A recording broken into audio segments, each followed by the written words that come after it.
살피고 말씀으로 충만한 체험이 우리 모두에게 넘치게 하여 주옵소서.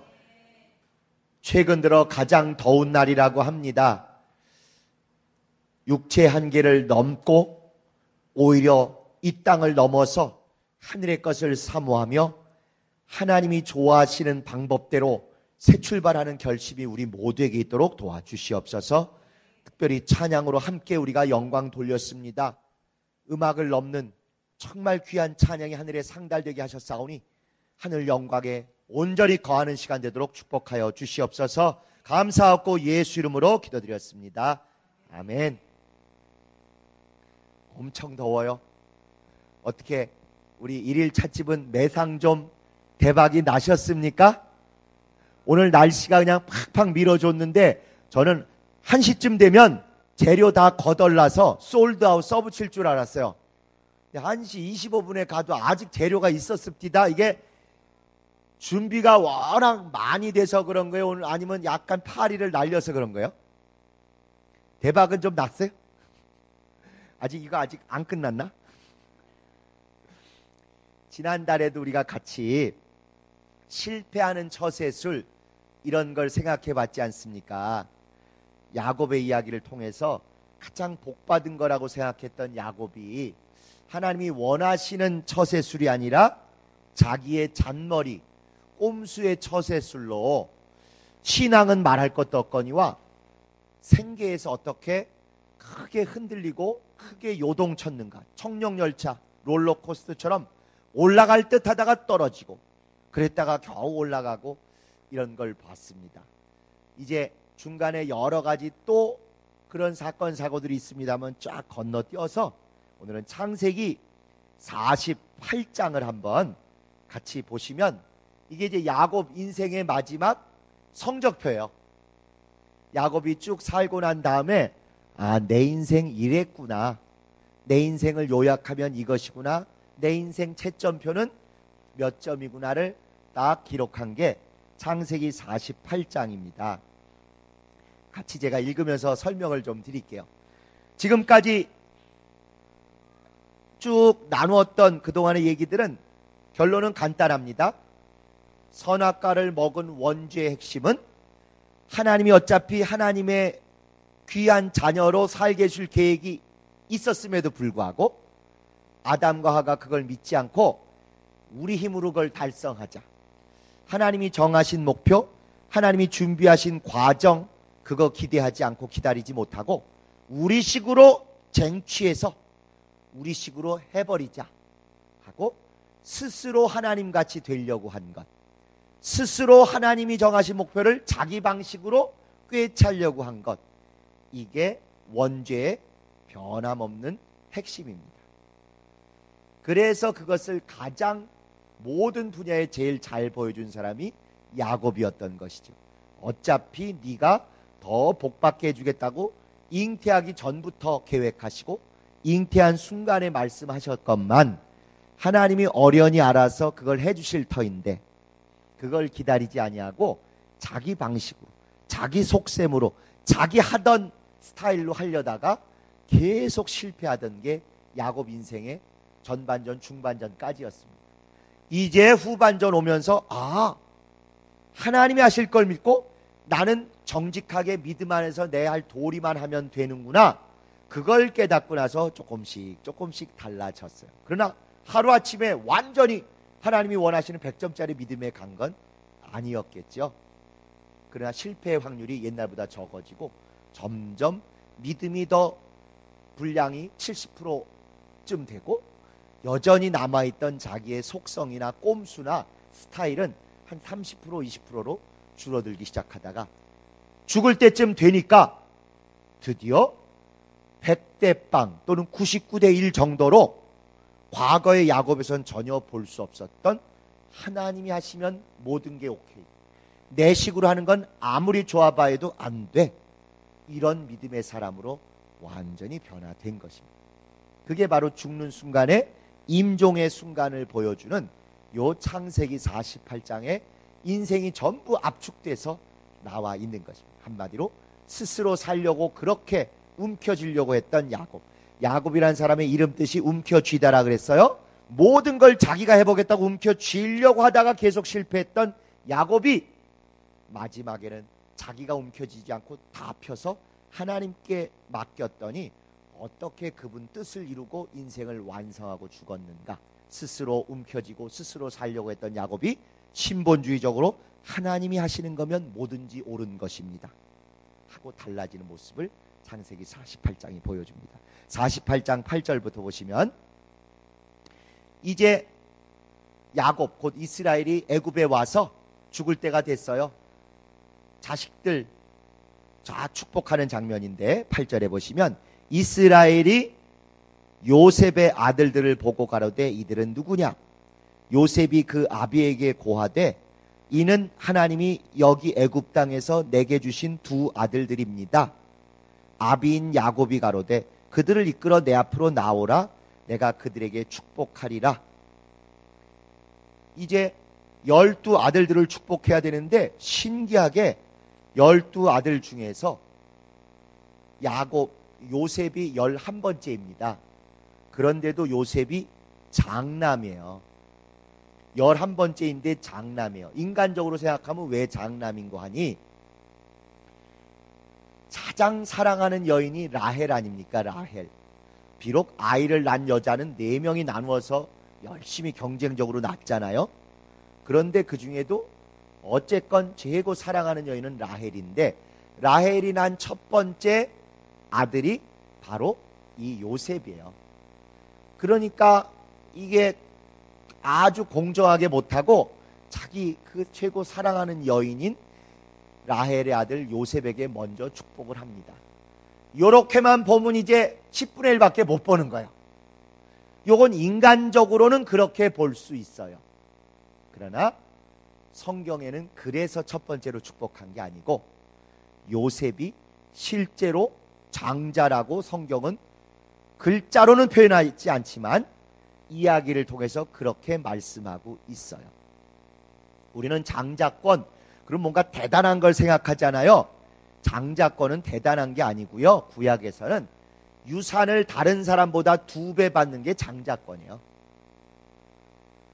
성경을 모르고 그냥 우리식으로 축복받는다, 모든 걸 다 간다, 자꾸 이렇게 생각하니까 장자권 하면 모든 걸 다 갖는다고 생각을 하는데 율법에 딱 정해놨어요. 장자권은 다른 자녀들보다 2배를 주는 거예요. 우리나라도 요새는 많이 달라졌습니다만 장남이 항상 조금 재산을 더 물려받습니다. 왜냐하면 제사 지내라고 부모님 모시라고 더 물려받곤 했었어요.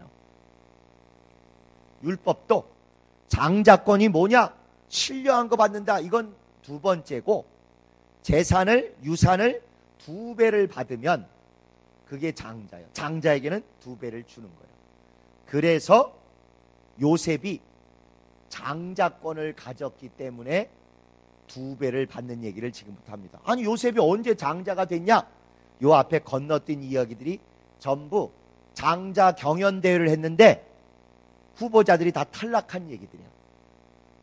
예를 들면 실제 태어나기를 제일 먼저 태어난 사람은 루벤이란 사람입니다. 근데 루벤이 자기 서모, 그러니까 아빠의 부인 중에 한 사람을 겁탈을 했어요. 그래가지고 하나님 앞에서 찍혀서 장자 탈락했어요. 육체로는 제일 먼저 태어난 사람인데 절대 하나님이 넘지 말라고 선을 그어주신 선을 넘어서 죄를 범했기 때문에 장자 탈락했어요. 2번째 무슨 사건이 있었냐면 야곱의 딸인 디나라는 딸이 몹쓸 일을 당했어요. 그런데 그걸 복수할 때 레위와 시몬이라는 2 아들이 가서 하나님의 이름을 가지고 거짓말을 해가지고 복수를 했어요. 하나님 뜻대로 한 거 아닙니다. 절대 하지 말아야 돼. 하나님의 이름을 망령도 일컫고 믿음의 일로 할례 받으면 우리가 결혼해 줄게 거짓말을 하면서 몹쓸 짓을 해서 나중에 저주를 받아요. 그래서 영적으로 제사장 가문이 돼가지고 장자가 될 수 있었던 레위가 거기서 또 장자 경연대회에서 탈락을 했어요. 나중에 출애굽 때 보면 실제로 레위는 나의 장자다. 하나님이 그렇게 하실 정도로 특별한 영적인 장자인데 시험 들어서 그렇게 탈락을 했어요. 3번째 사건이 뭐가 있냐면 유다가 다말이라는 며느리하고 사고를 친 얘기가 또 나옵니다. 창세기 38장에. 절대로 하지 말고 넘지 말아야 될 선을 며느리하고 그래가지고 역시 또 나중에 왕권을 가진 집안입니까? 유다가 다윗 왕이 오는. 그런데도 이미 이때 예선에서 탈락을 했어요. 결국은 괜찮고 세고 잘할 수 있어 보이는 후보자들, 육체로 제일 먼저 태어난 루벤, 영적으로 나중에 하나님이 제사장으로 쓰실 만한 레위, 그리고 왕이 태어날 실제로 모든 걸 다스릴 유다, 셋이 다 탈락을 했어요. 그런데 결과적으로 보니까 꿈을 꾸고 모든 장자권을 다 가질 만한 자가 요셉이었다 하는 것이죠. 요셉의 꿈 얘기 아시죠? 아버지와 어머니도 그 옆에 머리를 숙이고 형제들이 다 머리를 숙이고 결국 요셉은 장자권을 받을 만한 믿음을 보였어요. 언제 보였냐? 바로 보디발의 아내하고 접촉사고 날 뻔한 얘기 기억하시죠? 일부러 그걸 부각시키기 위해서 보디발의 아내하고 사건 사고 나기 전에다가 유다가 며느리 다말하고 사건 사고 친 거를 딱 써놨어요. 시간으로 보면 훨씬 앞의 얘기인데 일부러 비교해 보라는 거예요. 너희들이 성경을 읽으면서. 아니 자기 부인이 있는 그런 유다가 자기 아들들의 며느리가 되어야 될, 부인이 되어야 될 며느리 다말하고 이렇게 가서 사고 치는 이놈이 우두머리 될 자격이 있느냐? 장자 될 자격이 있느냐? 딱 비교시키고 바로 뒤이어서 오히려 총각이고 더 힘센 여자한테 시달리고 있는 요셉인데 어쩔 수 없이 끌려가서 몹쓸 짓을 당해도 어떻게 봐줄 수도 있을 것 같은 그런 요셉인데도 믿음을 지키고 거역하고 단호하게 자기 몸을 지켰다. 일부러 요 얘기를 두 개를 38장 39장에 딱 붙여 놓으신 거예요. 그리고는 굳이 질문 안 하시고 그냥 느끼라는 거예요. 너희들이 볼 때 누가 장자감이냐? 누가 하나님의 사람이냐? 누가 온 가족을 지킬 만한 사람이냐? 지 몸뚱아리도 하나 못 지키는 유다냐?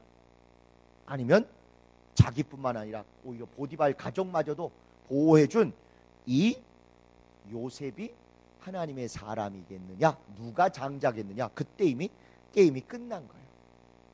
그래서 12 아들들 중에 이미 1차 예선을 거쳐보고 그 사건들을 다 지나가게 하신 다음에 진짜 가족을 책임질 수 있는 중심이 올바르고 깨끗하게 자기를 지킬 사람은 요셉이구나를 성경은 얘기한 거죠.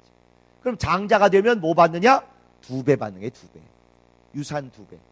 2배 받을래다 보니까 아들이 둘 있는데 요셉은 12 아들들이 복 받을 때 요셉은 축복을 못 받았어. 안 받았어. 안수 안 받았어. 창세기 49장에 이제 야곱이 죽기 전에 12 아들에게 축복을 하는데 거긴 요셉은 안 받았어. 왜? 요셉이 빠지고 대신 자기의 2 아들이 각각 한 지파로 따로따로 받아서 2 목을 받은 것입니다. 그러니까 전체 우리는 막연히 12지파가 이스라엘 이룬다 이렇게 생각하는데 엄밀하게는 거기 12지파에 오히려 요셉은 빠지고 요셉 지파는 들어가 있지 않아요. 그리고 그 아들들의 이름인 에브라임 지파와 므낫세 지파라는 지파가 한 자리씩 차지해요. 그러니까 12에서 요셉 빠지면 11잖아요. 그런데 거기에 에브라임과 므낫세가 들어가고 레위는 또 빼고 그래가지고 제사장은 빠지고 요셉 빠진 다음에 요 12지파가 그대로 이루어지는 게 이제 나중까지 가게 됩니다. 계시록에 무슨 단지파가 어때 이런 거 가지고 헷갈려 하지 마시고요. 우선 요거를 먼저 잘 기억하시면 좋겠어요. 까다로워요? 쉬워요? 쉬워요. 이거 거저 먹기입니다. 그래서 이제 지금 2 지파를 각각 이룰 아들 때 둘이 올라와서 둘이 안수받는 이야기입니다. 나머지는 다 아저씨들이 안수받은 것이고 그 조카인 에브라임과 므낫세가 안수받는 얘기. 자, 아까 읽은 데를 보시고 축복받기 위해서 나왔어요. 48장 10절을 보시면 이스라엘의 눈이 나이로 인하여 어두워서 보지 못하더라. 요셉이 두 아들 이끌어 아비 앞으로 나아가니 이스라엘이 그들에게 입맞추고 그들을 안고. 야곱 곧 이스라엘이 눈이 안 보인대요. 축복하려고 그러는데 지금 눈이 안 보여서 어떤 놈을 어떻게 해야 되는지 헷갈리고 잘 가늠할 수가 없답니다. 바로 야곱이 처음에 아버지한테 장자권 도둑질할 때 모습이 이거잖아요. 아버지 이삭이 눈이 안 보여가지고 이게 큰아들 에서인지 작은아들 야곱인지 잘 모르잖아요. 그런데 야곱은 그때 하나님을 속이고 아버지를 속이고 심지어 하나님의 이름을 들먹들먹하고 하나님이 빨리 사냥하게 해주셔서 이렇게 빨리 갖고 왔습니다. 하나님 이름까지 붙들고 거짓말을 하면서 형 동생을 바꿔치기 했죠. 자기가 동생인데도 형이라고 거짓말해서 형이 받아야 될 축복을 슬쩍 이렇게 받아와요. 하나님은 인생 후반전에 너도 똑같이 시작할 때하고 똑같이 인생 마무리되는 걸 한번 경험해 봐라. 이렇게 이제 시작을 하시는 것입니다. 옛날 같으면 안 돼 바꿔 막 이렇게 설쳤을 게 야곱의 본성이에요. 그러나 이제 믿음이 잘 성숙한 야곱이기 때문에 자기 처음 생각과 달라도 하나님이 바꾸신다면 그게 선입니다. 그게 옳은 것입니다. 그대로 하시지 하고 변화된 믿음의 모습을 이제 보이게 됩니다. 그래서 이스라엘이 눈이 나이로 인하여 어두워져 보지 못하더라. 자기가 아버지 속일 때 사건을 그대로 하나님이 체험하게 하시는 거예요. 그리고 나서 11절에 요셉에게 이르되 내가 내 얼굴을 보리라고는 뜻하지 못하였더니 드디어 하나님이 내게 내 아들들까지 소생까지 보이셨도다. 그리고는 요셉이 아비 무릎 사이에서 두 아들을 물리고 땅에 엎드려 절하고 나서 자기가 먼저 이렇게 절하고 나서는 아들 둘을 이렇게 손으로 잘 모아서 요셉에게 이렇게 가지고 갑니다. 자기 오른손으로는 에브라임이라는 둘째 아이를 이렇게 잡고 왼손으로는 므낫세라는 그러니까 이렇게 잡고 왼손으로는 므낫세라는 아이를 이렇게 해서 아버지에게 데려가니까 아버지는 반대로 있어서 오른손으로 데리고 가는 에브라임은 아버지의 왼손에 닿게 되는 것이고 또 자기가 왼손으로 끌고 가는 애는 아버지의 오른손에 이렇게 닿게 되는 거죠. 이게 연상이 잘 되실 거예요. 이렇게 하고 갑니다. 왜냐하면 여러분도 아시는 대로 성경에 오른손이 왼손보다 높아요. 그래서 우수에는 장수라는 최고의 축복, 좌수 왼손에는 그보다 약간 급이 낮게 여겨지는 부귀라는 축복을 준다. 이렇게 생각을 합니다. 그래서 오른손이 더 으뜸이고 왼손은 그보다 떨어지는 걸로 생각을 하는 거예요. 그러니까 므낫세라는 사람이 장남이고 에브라임이라는 사람이 차남이니까 장남에게 더 좋은 복을 받게 하기 위해서 므낫세라는 장남을 자기가 왼손으로 잡아가지고 이렇게 밀어서 야곱의 오른손이 닿게 하고 에브라임이라는 둘째는 자기가 오른손으로 밀고 가서 야곱이 마주보고 있을 때 왼손으로 안수하게 해서 장남인 므낫세가 오른손으로 통해서 받는 장수라는 복을 받고 차남인 에브라임이 왼손으로 해서 나오는 부귀라는 그런 복을 받게 하려고 잘 맞춘 거예요. 물론 이제 여기 중에는 나는 둘째 복이 훨씬 좋아. 뭐니 해도 머니가 최고야. 이런 분이 물론 계시라고 믿어요. 채연 씨가 유난히 얼굴이 밝아지는 거 보니까 혹시 그런데 적어도 성경에서 하나님이 정하신 기준은 장수가 더 우뜸이어서 오른손이라고 그러고 부귀는 왼손이고 그래서 장남은 어떻게든지 장수를 먼저 받아야 되기 때문에 왼손으로 밀어서 오른손에 터치다운 닿게 하려고 그러고 차남은 오른손으로 밀어서 왼손으로 닿게 하려고 잘 맞춰서 가는 거예요. 이제 그래가지고 우수로는 에브라임을 이스라엘의 좌수를 향하게 하고 좌수로는 므낫세를 이스라엘의 우수를 향하게 하고 이끌어 그에게로 가까이 나아가매 이스라엘 야곱이 오른손을 이쪽에서 펴서 이쪽에 있는 차자 에브라임의 머리에 딱 얹고 왼손을 펴서 이렇게 될 줄 아는데 이쪽에 X자로 므낫세의 머리에 얹으니 므낫세는 장자라도 팔을 어긋맞겨 얹었더라. 이 할아버지가 헷가닥한 거예요. 노망이 들고 지금 기력이 없다 보니까 기껏 이렇게 하고 저쪽에서 야곱이 이렇게 하고 있으니까 요셉이 잘 몰고 가서 오른손으로 둘째 아이를 해가지고 왼손에 딱딱히 하고 왼손으로 첫째 아이를 해서 오른손에 딱딱히 잘 드리블을 하고 가는 게 지금 몰고 가는데, 이 힘없고 눈도 안 보이는 할아버지가 헷가닥하고 순간에 확 해가지고 철컥 붙어버린 거예요, 손이. 그러니 야곱이 얼마나 하늘이 무너지는 듯한 충격을 받았어요. 요셉도 그렇고 지 몸뚱아리도 간질 수 없는 사람이 갑자기 해가지고 오른손이 결국 장남 므낫세에 닿았어야 되는데 오른손이 어긋맞기는 만에 차남 에브라임의 머리에 척 닿고, 왼손이 차남 에브라임 머리에 닿길 기대했는데 왼손이 장남 므낫세의 머리에 척 닿은 거예요. 15절에 보시면 그가 요셉을 위하여 축복하여 그러되, 쭉 이렇게 한 다음에 잠깐 17절로 먼저 가십시다. 요셉이 그 아비가 우수를 오른쪽 손을 차남인 에브라임의 머리에 얹은 것을 보고 기뻐 아니하여 아비의 손을 들어 에브라임의 머리에서 므낫세의 머리로 옮기고자 하여 그 아비에게 이르되, 아버지여, 이거 무슨 망조가 드셨습니까? 도대체 왜 이러시는 거예요? 그리 마옵소서, 얘가 장자니 우수를 이쪽 므낫세의 머리에 얹으소서. 아주 요셉이 깜짝 놀래가지고 이런 일을 합니다. 그랬더니 아비 야곱이 허락지 아니하여 가로되, 나도 안다.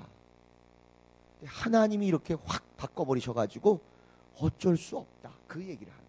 나도 안다, 내 아들아, 나도 안다. 그러나 그도 한 족속이 되며 그도 크게 되려니와 내가 태중에서 받은 약속인 아우가 그보다 큰 자가 되고 그 자손이 여러 민족을 이루리라. 이거 어길 수 없다 하고 한 것이. 그러니까 야곱도 그렇고 아들인 요셉도 그렇고 어쨌건 장자가 복을 받는 게 기본 원칙이니까 이거 되게 하려고 얼마나 심혈을 기울여서 방향까지 맞춰가면서 시시콜콜 이렇게 썼잖아요. 오른손으로는 둘째 아들을 밀어서 아버지의 왼손에 닿게 하고, 왼손으로는 첫째 아들을 밀어서 아버지의 오른손을 닿게 해서 장수의 복은 첫 아들인 므낫세가 받고 부귀의 복은 둘째 아들인 에브라임이 받으려고 잘해갔는데 그냥 헷가닥 해가지고 어긋맞기는 바람에 딱 되니까, 아버지 안돼 스톱 무효 다시 이거 리허설 연습이었어요. 막 이러고 바꿔주세요 하는데 아버지가 안 된대. 나도 알아, 어긋맞겨진 거 알지만 이건 주님 뜻이야. 하나님이 역사하신 것이므로 나는 이의가 없다. 이대로 되어야 한다. 그리고는 그대로 복을 빌어서 장남이 받아야 될 오른손의 축복은 차남인 에브라임이 받고, 차남이 받을 왼손의 부귀의 복은 장남인 므낫세가 받았어요. 그래서 그 이후로 12지파 얘기할 때 뭐 얘기할 때마다 므낫세와 에브라임, 원래 순서는 이렇게 얘기해야 되는데 에브라임과 므낫세 이렇게 됐어요. 그리고 에브라임이란 이름 뜻은 풍성하다, 열매 많이 맺다 이런 뜻이 되어서 결국 에브라임 지파가 인구가 제일 많은 지파로 나중에 부흥이 됐어요. 뿐만 아니라 10지파가 북왕국 이스라엘로 올라간 얘기들을 아실 것입니다. 그 10지파 중에 우두머리 지파가 바로 에브라임 지파가 됐어요. 이때 장자의 복을 제대로 받아가지고 동생이었는데도 장남, 그 집안의 장남이 됐고 12 중에도 으뜸 서서 북왕국 10지파의 우두머리 지파가 된 게 바로 에브라임입니다. 그래서 남왕국 유다, 북왕국 이스라엘 이렇게 부르는 데도 있지만 유다와 에브라임 이렇게 부르는 구절들이 예언서에 가면 간혹 나와요. 그 얘기는 유다 지파 따로 에브라임 지파 따로 이게 아니고 두 지파를 대표하는 남왕국 유다와 10지파를 대표하는 북왕국 에브라임 이런 뜻으로 그 얘기를 부르는 것입니다. 자, 야곱은 이 사건을 겪으면서 얼마나 자기 인생이 아주 그냥 요약본처럼 딱 들어오는 거예요. 야, 진짜 내가 어떻게든지 벗어나 보려고 발버둥 치고 온갖 노력을 하고 별짓 다 해봐도 하나님이 자기 뜻대로 이끌어 가시는 것을 절대 위배할 수 없고 도망갈 수 없고 순종하는 수밖에 없구나 하는 것을 드디어 깨달은 것입니다. 아마 야곱이 옛날 같았으면 이렇게 싹 자기도 모르게 손이 바뀌는 거 보고 이러면 안 되는데 다시 연습해서 연습. 이거 진짜 아니야, 진짜 아니야. 여러분들 주변에도 꼭 요런 인간들이 있지요. 가위바위보 하자고 했는데 지가 치면 연습을 하고 해야지 어떻게 바로 하냐고. 이건 연습 2번 해보고 그 다음에는 꼭 치사하게 이런 인간들이 있다 없다? 있어요. 주변에 있어. 야곱이 원래 그런데 대가였어요. 꼼수, 잔머리, 지술수. 그래가지고 이렇게 했다 자기 생각대로 안 되고 자기는 이렇게 안수하려는데 자기도 모르게 헷갈아서 이렇게 했으면 분명히 하나님 2번 해야 된다고 전에 얘기하지 않았습니까? 이거는 예행 연습이고 리허설이고 이제부터 진짜입니다. 아마 하나님한테도 그랬을 사람이요. 그러나 변화된 야곱이기 때문에 나도 모르게 기력도 없는 내가 보이지도 않는데 이렇게 딱 했다는 얘기는 하나님이 하신 거다. 하나님이 자기의 일을 자기 방법으로 하신 것이므로 나는 이제 내 방법으로 바꿔 치우려고 하거나 내 방법으로 가로채려고 하거나 내 방법으로 뒤집으려고 노력하지 않겠다.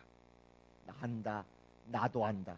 그렇지만 하나님이 하신 거라 우리는 이의 없이 그저 아멘 뿐이다 하고는 자기가 복빈 걸 그대로 인정을 한 것입니다.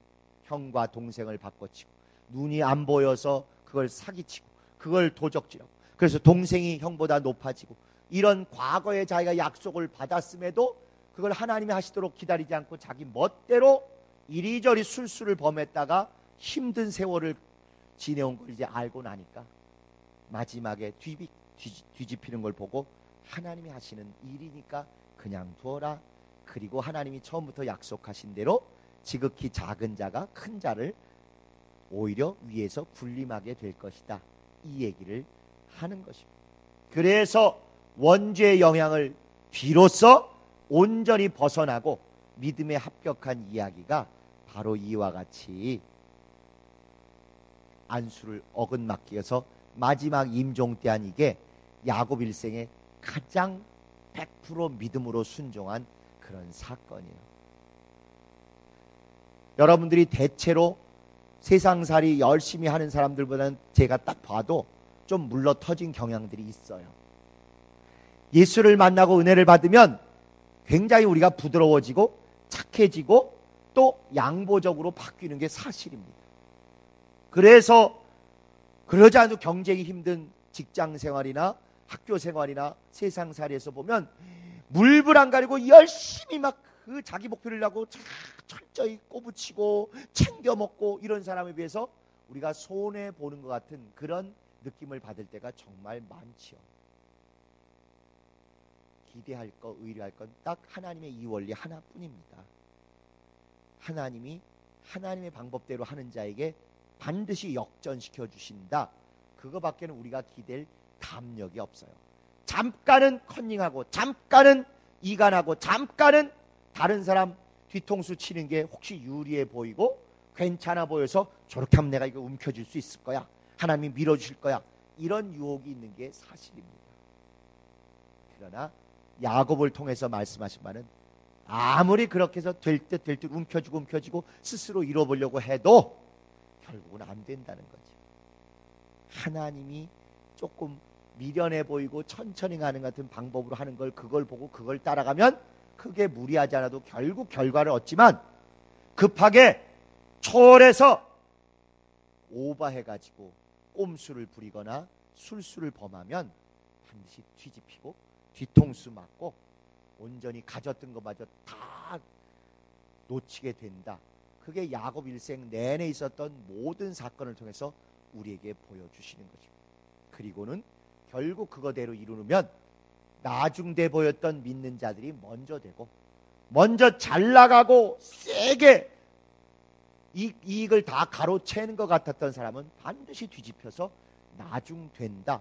그걸 거듭 말씀해 주십니다. 먼저 되려고 욕심을 내는 자 나중되고 나중되도록 여유와 신앙을 지키고 도리를 지키고 양보를 하는 사람 반드시 먼저 된다. 이것을 야곱에게 수십 가지 사건을 통해서 계속 보여주고 계십니다. 그리고 그것은 단순히 야곱 때문만이 아니라 예수님 때문에 그렇게 하신 거예요. 예수님과 우리 모두를 위해서 하늘에서 먼저 되었던 천사보다 나중된 땅에 있는 우리가 하나님의 후사가 되는 것이 가장 그분 머리에 남아있는 제일 중요한 하나님의 의도입니다. 단순히 형 동생 문제가 아니라 처음부터 그분이 정하신 하나님의 의도와 경륜은 먼저 되었던 천사가 나중되고 나중되었던 인간이 먼저 돼서 하나님의 후사가 되게 하시는 일이에요. 뿐만 아니라 땅에서 사람들조차도 먼저 되었던 이스라엘이 나중되고 나중되었던 우리 이방인 곧 예수를 영접한 교회가 먼저 되게 하시는 게 그게 하나님의 의도고 경륜이에요. 그렇기 때문에 초반전에 먼저 되겠다고 욕심을 부리고 불신앙을 범하고 악을 행하는 자, 세상은 그렇게 가르치고 그게 잘 되는 것처럼 이렇게 아무리 속일지라도 성경은 먼저 양보하라는 거예요. 부요가 있고 복을 받았고 믿음이 있는 자들은 양보해 주라는 거예요. 그래야 나중됐던 너희를 능히 먼저 되게 하는 그 과정을 통해서 하나님이 당신이 얼마나 위대하신 하나님이심을 마음껏 드러내실 수 있기 때문입니다. 능력이 모자라서 천재로 앞서서 나가게 이렇게 안 하시는 게 아니라는 거예요. 그분이 좋아하시는 건 예전 설교를 포함해서 보면 어웨이 경기, 적진에서의 경기에서 역전하는 걸 제일 좋아하시고 나중되었던 자를 먼저 되게 하는 걸 제일 좋아하십니다. 그래서 모든 성경의 주요 인물들을 통해서 역사하실 때마다 먼저 되었던 이스라엘이 나중되는 그 큰 구약과 신약의 원리 안에서 먼저 되었던 가인과 아벨은 베껴놓고 나중됐던 셋이 으뜸이 되는 것입니다. 또 먼저 되었던 여러 형제들 중에서 이스마엘보다는 이삭이, 에서보다는 야곱이, 르우벤부터 시작해서 저 밑에까지 있지만 결국 11번째인 요셉이, 또 8형제나 있었던 다윗 중에서 맨 마지막에 관심도 안 기울였던 다윗이 왕이 돼서 하나님의 일을 하도록 나중되었던 자를 먼저 되게 하시는 그런 일을 주께서 즐겨 하시는 거예요. 그걸 가장 적나라하게 보여준 게 처음부터 그러겠다고 얘기하신 게 야곱이건만 야곱은 사사건건 자기가 스스로 먼저 되려고 어떻게 노력을 하다가 실패를 했던 거죠. 기억하시겠지만 제일 하지 말았어야 될 노력 중에 하나가 뭐예요? 뱃속에서 먼저 나오려고 하는 거. 뱃속에서 지가 먼저 나오려고 형의 발꿈치를 붙잡았대요. 먼저 나오면 형 되는 거예요. 형 되면 고꾸라지는 거예요. 진짜 믿음이 제대로 박힌 사람이었으면 어떻게든지 동생이 되고 나중 되려고 하기 위해서 형 보고 먼저 나가라고 했어야 되는데 인간적인 이기심, 인간적인 욕심 그거 생각해서 형 발목을 붙잡고 자기가 먼저 나오려고 하니까 결국은 실패할 뻔했다는 거지. 그 이외에도 계속 형 거 가로채고 먼저 되려고 하니까 될 듯 하다가 다 실패되고 결국 하나님이 나중에 나중되었던 이 사람을 역전해서 먼저 되는 원리를 이렇게 가르치시고 자기도 그걸 죽을 때 돼서야 완전히 다 터득을 했습니다. 죽을 때 자기가 어긋 맡겨서 나중되었던 에브라임을 먼저 되게 하는 걸 축복해보고 나서 그것이었구나. 내 인생, 내 이름 뜻 그리고 하나님의 경륜은 이렇게 되는 것이구나를 잘 체험하게 됐다는 것이죠. 이게 야곱의 실패하는 그 처세술의 알파요 오메가입니다. 우리 모두가 세상살이나 교회 생활에서 진짜 내가 하나님이 살아계신 걸 믿는다면 누가 더 잘 양보하고 누가 더 남을 앞세우고 누가 더 먼저 베푸는 것으로 시작하냐 가지고 나중에 100배 남는 장사를 잘할 수 있는 거예요.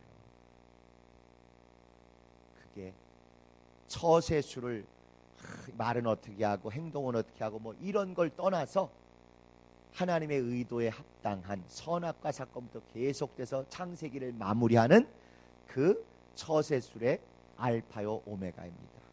먼저 움켜쥐려고 막 했던 야곱은 건건이 실패하다 나중 돼서야 그 원리를 깨달은 반면에 요셉은 처음부터 양보 그 자체. 처음에 꿈을 꾸고 내가 대단한 사람들한테 이렇게 말을 했는데 눈치들이 이상했잖아요.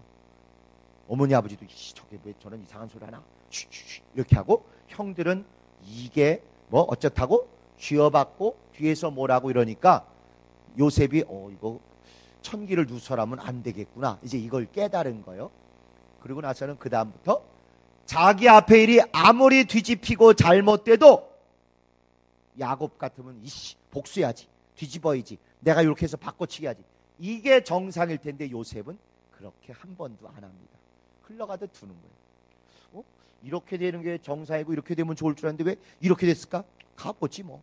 억울하고 속상하고 진짜 승질나지만 가보는 거예요. 하나님이 어떻게 하실지를 기대하며 고대하며 설레이게 가보는 것입니다.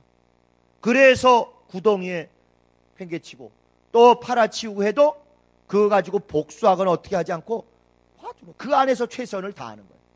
팔려가고 나서도 내 신세가 왜 이래, 내가 왜 이래, 이게 형들한테 어떻게 복수를 했냐, 이거 생각하는 게 아니라 그 상황에서 할 수 있는 최선을 다하고, 주님이 어떻게 역전하시려고 이럴까, 왜 이렇게 가는 게 쉬운 길인데 하나님이 이렇게 돌아가게 하실까, 어떻게 역사하실까 기대를 하면서 계속 따라가는 것입니다. 보디발의 집에서 억울한 일을 당했어요. 그러면 그걸 그냥 한국 사람도 활복하고 인터넷에 올리고 막 그러지 않았겠습니까? 그런데 그렇게 안 해. 하나님 어떻게 역사하시려고 이러지? 기다려 봐야 되겠다. 그러고는 감옥에 또 가잖아요. 그 감옥에 가서도 속상하고 실망하고 열받아서 막 울고불고 뒹굴어요? 아니죠. 또 얼마나 열심히 일하고 얼마나 열심히 주변 사람을 도와주다 보니까 술 맡은 관원, 빵 맡은 관원, 또 그들의 꿈을 해몽해주고 살려주게 돼요. 살아나시면 반드시 저 기억해 주셔야 돼. 기억했어요, 안 했어요?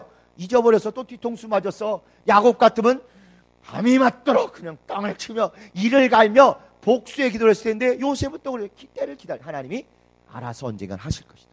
그 다음에 또 가고 그 다음에 또 하고 끝까지 하나님이 하실 걸 기대하며 자기의 예상과 어긋나도 그대로 기대하며 기도하며 막 철저히 열심을 하니까 나중에 요셉이 고백한 최고의 고백이 무엇입니까? 다 정체를 드러낸 다음에 형들은 나를 죽이려고 이렇게 나쁜 짓들을 했지만 하나님은 당신의 뜻을 조차 우리 가족과 이스라엘과 애굽 전체를 먹여 살리도록 구원하시기 위해서 나를 미리 여기에 파견하신 것입니다. 이거보다 큰 신본주의가 어디 있습니까? 분명히 눈에 보이는 현상들은 계속 요셉의 꿈이 안 이루어지게 하려고 정반대로 망가뜨리고 방해하고 파멸시키는 쪽으로 진행해 왔는데, 야곱 같으면 어떻게든지 저항하고 뒤바꾸려고 온갖 꼼수와 노력을 했겠지만 요셉은 믿음의 완성된 모습을 보여주는 샘플이다 보니까 그걸 인정하고 하나님이 인도하실 거야. 뜻이 있으시겠지, 뭔가를 예비하신 것이 있으실 것이야, 어떻게 역사하실까, 막 이런 기대를 가져가서 최선을 다하고 하다 보니까 가장 억울하고 가장 속상하고 가장 손해나는 것 같은 불이익과 억울함을 당한 인생인데도 불구하고 항상 웃으면서, 물론 성경에 웃었다는 얘기는 없어요. 근데 안 봐도 비디오예요. 그런가 하면서 찡그리고 막 화내고 이러지 않아요. 설레고 즐겁고 그냥 에너자이저 있잖아요. 에너자이저.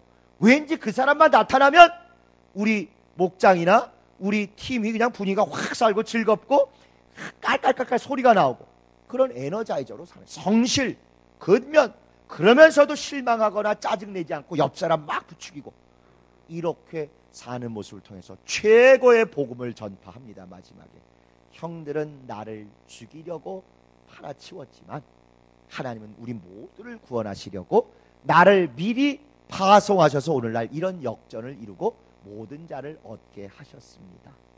그래서 창세기는 우리는 야곱의 이야기만 봤지만 아담부터 시작해서 모든 주인공들이 다 스스로 해결하고 스스로 이루고 스스로 살려고 하다 실패한 얘기였고요. 마지막 결론인 요셉 이야기를 통해서 꿈을 갖고 비전을 갖고 믿음을 갖고 약속을 갖고 있는 사람은 저렇게 눈앞에 현상이 아무리 달라져도 그것 때문에 실망하거나 좌절하거나 흥분하거나 변화되지 않고 계속 설레임을 가지고 기대심을 가지고 가더니 하나님의 방법으로 역전하는구나.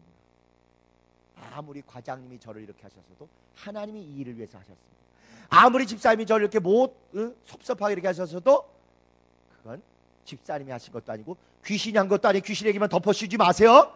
귀신이 한 게 아니고 하나님이 이 일을 하시려고 저를 이렇게 하셨다는 걸 느껴져요. 집사님 고맙습니다. 이렇게 요셉의 믿음을 담는 것이 원죄를 극복한 모습이다, 이것입니다. 마무리 결론 내겠습니다. 선악과 사건 지식으로만 딱 배울 게 아니라 우리 인생 모두에 걸려있는 게 선악과 사건의 모습이에요. 원죄, 스스로 살려고 하다가 망합니다. 그 망한 결과는 뭐냐? 언제가 금요철회 때 한번 말씀드린 것처럼 남 탓을 해요. 그 다음에 지가 잘못해서 스스로 하나님이 하실 걸 기다리지 않고 지가 욕심부리고 오버하다가 잘못되고 나서 원죄 안에 있는 사람은 하나같이 누구 때문에 무엇 때문에 남 탓을 해요.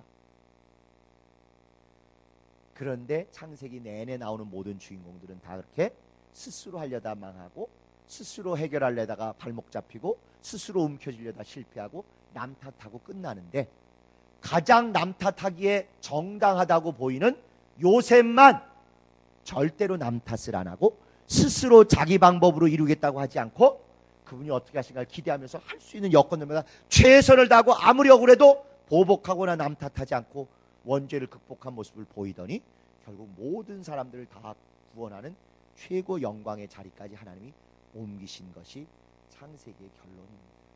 그리고 그 모습을 우리 주 예수께서 남 탓 안 하시고 심지어 십자가에 죽으실 때 쟤들 때문에 내가 죽어요 안 하고 저들에게 죄를 돌리지 마시옵소서. 저들은 자기들이 하는 일을 알지 못합니다. 제가 다 담당하겠습니다 하고 우리 모든 것을 담당하신 그 모습으로 완성을 보여주신 것입니다.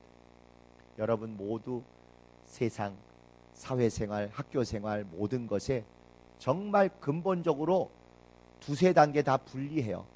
세상 임금이 자리 잡고 있는 우리로서는 적진에서 경계하는 것이고, 세상 사람들은 목적을 위해서 수단 방법 안 가리고 해도 되는 것처럼 풍토가 그렇게 돼 있고, 또 우리는 그들에게 뭔가 더 수준 높은 믿음을 보이기 위한 노력을 안 할 수 없는 관계고, 이중삼중으로 분리합니다.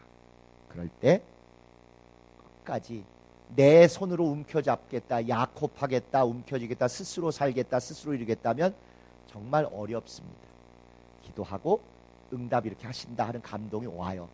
그러면 그거 되기 위해서 전공법, 옳은 방법, 믿음의 방법, 주님이 기뻐하실 만한 방법을 조금 더뎌 보여도 차곡차곡 밟아가시면 반드시 나중된 자를 먼저 되게 하시는 그분의 역사, 그분의 영광을 드러낼 것입니다. 힘들어도 그 방법으로 가십시다. 오늘 낮에 말씀드린 대로 바다를 12마리 12소가 바쳤으니, 바다, 복음의 아주 핵심적인 걸 잘 정리했는데 그걸 이루는 받침대가 세상 방법, 틀린 방법, 신앙과 어긋난 방법을 하니까 결국 빠그러지는 거예요. 바다를 천사가 바치라는 게 율법이에요. 바다를 믿음의 방법으로 바치라는 게 성경의 원리입니다. 그런데 바다를 세상 문화, 세상 방법, 세상 꼼수 그걸 쫓아서 금송아지, 가장 바알을 상징하는 소로 이렇게 바치면 아무리 좋은 뜻으로 복음의 일, 믿음의 일을 한다고 하더라도 완성이 제대로 되지 않는다는 게 성경의 아주 일관된 원리입니다. 우리는 목표도 옳은 것을 바라보고 가는 크리스찬이지만 과정과 방법과 수단도 하나님이 인정하시는 옳은 것을 쫓아간다는 면에서 우리가 더 기독교인이에요. 이단, 사이비, 심지어 기복신앙자들도 목표는 똑같은 거 바라봐요. 하나님 보고 가겠다, 하늘나라 가겠다 이게. 근데 신앙인과 그런 사람들의 차이는 과정이 다른 거예요. 아니 사이비, 이단이라고 사람 다 죽이자 이런 거 목표로 안 세워요. 사람 다 사랑하고 살리자 이런 거 세웁니다. 똑같이 하늘나라 가겠다고 세워요. 목표는 이단과 사이비도 삼을 수 있어요. 그런데 참 신앙인과 신앙 아닌 사람의 차이는 과정, 방법, 수단을 얼마나 주님 뜻대로 미련해 보여도 그것만 가지고 할 거냐? 요리조리 왔다 갔다 할 거냐? 아예 눈 질끈 감고 나쁜 쪽을 막 할 거냐? 거기서 갈라지는 것입니다. 우리가 교회에서도 성공하지만 이렇게 세상살이에서도 꼭 성공하는 분들이 되시기를 진정으로 바랍니다. 질문 있으시면 하시죠. 날씨도 덥기 때문에 단축 수업입니다. 질문 또는 떠오르는 생각 또는 같이 한번 나눴으면 좋겠는 거 있으면 좀 두 분만 이렇게 하시면 좋겠습니다. 질문 안 하시면 제가 이렇게 막 지적질하는 거 아시죠? 김영미 집사님, 질문, 코멘트. 오영미 집사님, 저 얼마 전에 시집간 그 김영미 때문에 그날 또 뵙고 왜 시집을 가셨냐고 제가 여쭙기도 했는데, 오영미 집사님,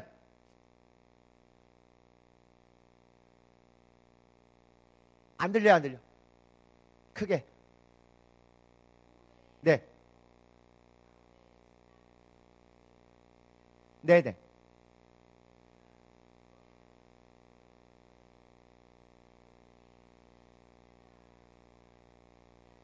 네.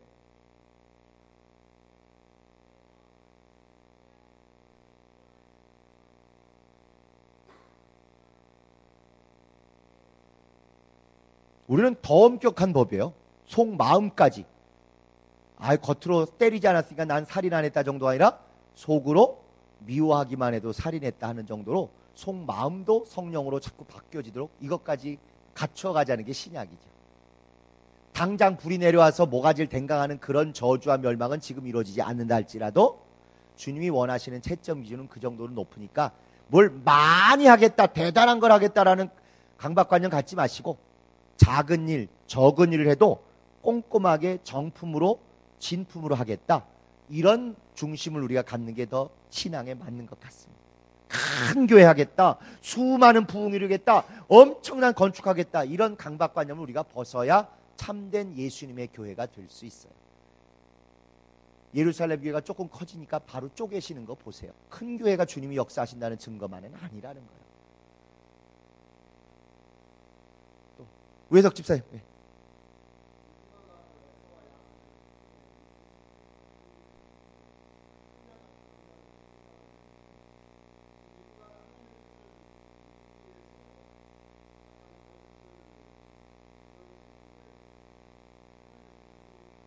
놔두면 된다. 누가 큰 자가 될 작은 자일지를 자기가 선택하지 말고 그대로 두면 되고, 오히려 자기에게 더 마음에 드는 야곱이 출세하는 게 하나님 뜻이니까 전공법으로 가면 되는데, 죄악을 같이 짓고 여호와 이름으로 축복을 도난지하고 여호와 이름으로 남편 속이면서 아예 신부 얻으러 며칠 좀 가야 된다, 거짓말을 계속 하잖아요. 거짓말은 절대 하나님이 오케이 하지 않으신다는 걸 우리가 조금 더, 그러지 않아도 워낙 우리 사회 문화가 수단방망이로 거짓말 막 해도 된다고, 세상에서도 그렇고 교회 안에서도 야곱을 마치 모범인 것처럼 하면 거짓말이 믿음인 것으로 둔갑을 하거든요. 거짓말은 세상적으로도 안 되고 신앙적으로도 전혀 안 되고, 잠깐 요거만 질끈 그렇게 안 하는 게 성경적인 처세인 것 같아요. 네.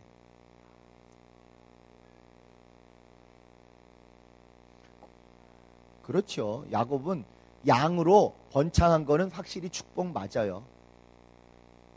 그런데 복음은 양의 문제가 아니라 질의 문제예요. 난 널 모른다 하시는 그게 양적으로는 큰 거 한 거예요. 내가 선지자 노릇도 했고 권능도 행했습니다.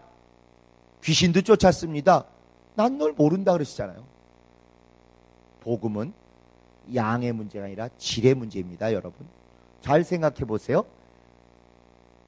마지막 불심판할 때 공력을 심판한다고 돼 있죠.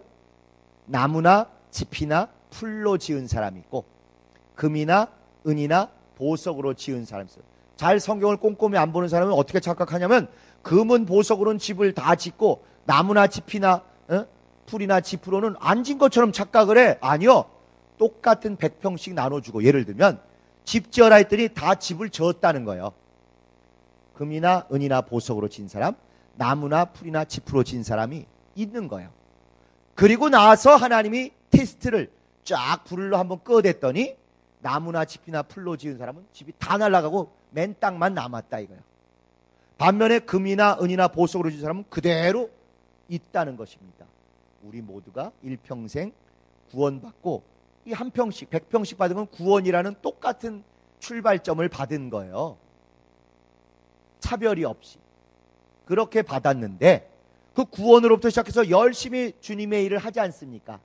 상급을 받기 위해서 칭찬받기 했는데 누구는 열심히 정품을 가지고 제대로 해서 집 한 채를 졌어요. 아무리 많이 했어도 다 집 한 채 졌다는 거예요. 일평생. 누구는 교회를 100개 짓고 교인을 10만 명 모으고 했다고 칩시다. 겉으로는 화려해 보이는데 불로 확 거봤더니 다 타버리고 땅만 남더래요. 구원만 받는다는 얘기입니다. 그래서 야곱의 축복이 양쪽으로 구약은 예표이니까 이렇게 늘어나는 게 일응 축복인 건 맞지만 신약은 오히려 질적인 축복이에요. 제대로 작은 걸 지어도 금이나 은이나 보석으로 지어야지 허세만 쩔고 외형만 크면 다 불살라 없어진다 하는 거죠. 네. 전국에 눈물이 없다. 그거 어디 있죠 그런 게? 노래 있죠. 저 하늘에는 눈물이 없네. 나라라라라. 거기에 나오죠. 사람들이 알아보느냐 못 알아보느냐 눈물이 있냐 없냐 이런 것을 이제 신학적으로는 내세인지론이라고 합니다. 내세에 가면 알아보느냐 눈물 흘리냐 안 흘리냐 이런 얘기들을 하고 상상의 나래를 펴요. 다른 기회에 자세히 말씀드리겠습니다만은 하천국 가면 다 알아봐요. 눈물, 콧물, 기쁨, 슬픔 다 있어요. 그런데 여기하고의 그 비중이 달라서 다른 얘기를 하고 계신데 우리는 자꾸 여기하고 똑같은 식으로 생각을 해서 아니 거기 가면 눈물이 없는데 그러면 구원 못 받은 우리 가족들 생각나서 어떻게 하느냐 자꾸 이런 얘기들이 들잖아요. 여러분이 생각하는 거는 원숭이 똥구멍은 빨개, 빨감은 사과 요거만 생각하는 거예요. 빨감은 토마토도 있어요. 원숭이 똥구멍은 빨개, 빨감은 토마토, 빨가면 앵두. 성경은 다른 얘기를 하고 있는데 우리는 항상 생각하던 식으로 눈물이 없어야 돼, 슬픔이 없대. 그러면 엄마 아빠 알아보면 안 돼. 이렇게 생각하는 거잖아요. 알아보고 눈물이 있어도 슬픔이 있어도 전혀 대세에 지장 없는 정답이 성경에 있어요. 걱정 마셔요 너무. 그래서 복음은 양의 문제가 아니고 질의 문제입니다. 그리고 복음은 목표의 문제가 아니라 이건 너무 당연한 거고 과정, 수단, 방법의 문제라는 거. 그래서 정말 우리가 성경대로 살고자 하는 개혁된 신약성서적인 교회를 꿈꾸는 사람들이 맞다면 무리수, 욕심, 허영 이거에 쩔지 말고 정품, 진품 그래서 결과적으로 명품이 되게 작은 것에 정말 꼼꼼히 최선을 다하고 중심과 진심을 다해서 후회 없이 주님 앞에서 떳떳하게 이렇게 일을 하는 것이 우리 모두가 원하는 성경적인 교회에 합당하다고 생각합니다. 기도하고 마치겠습니다. 하나님, 우리가 남녀노소 여러 여건이 차이가 있을지라도 주님을 사랑하며 교회를 사랑하며 특별히 이웃을 소중히 여기는 참된 기독교인이 되고자 하는 공통의 마음이 있습니다. 지금까지 우리가 선입견이나 상식으로 가지고 있었던 것을 뛰어넘어서 성경적인 삶의 원리, 성경적인 처세, 성경적인 진실한 삶을 이룰 수 있도록 도와주옵소서. 스스로 살려고 하고 자기 방식으로 이리 치고 저리 치는 그런 야곱의 삶이 아니라 주님이 인도하실 걸 전적으로 믿고 즐거이 기대하며 즐기기까지 할 수 있는 요셉의 삶을 우리가 온전히 닮아갈 수 있도록 도와주시옵소서. 복음은 결과보다는 과정과 수단과 방법의 문제임을 분명히 깨닫게 하여 주시옵시고 양에 대한 강박관념보다 질에 대한 정직함, 진실함, 사모함이 우리 모두에게 있게 하여 주옵소서.